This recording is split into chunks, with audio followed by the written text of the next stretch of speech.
Well, the way we establish trust with the client is working with them. You can't, you have a feeling, and everyone has a feeling when they first meet somebody or they first, investigate how somebody works. There's a gut feeling at that point, but for the most part, trust is earned. And so we establish that trust throughout the budget development process and through the design process.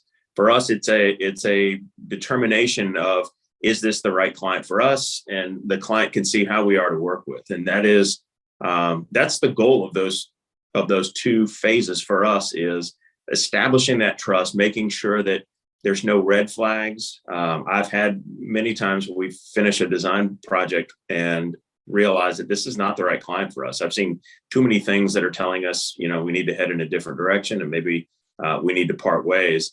But it's unfortunate, but it happens rarely at that point. Usually we can determine in the budget development phase whether or not that client's going to be trustworthy or not. In my experience, the cost is the number one reason for not moving forward with the project. It always has been, and it always will be. If clients meet us and they trust us, if we can't come to agreement on the numbers, it's just not going to happen.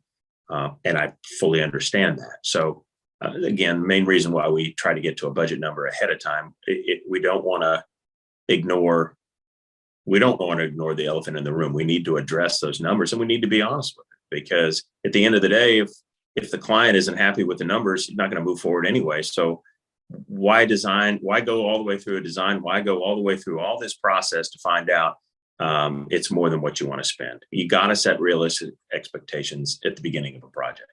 And that's what we do in the budget development program.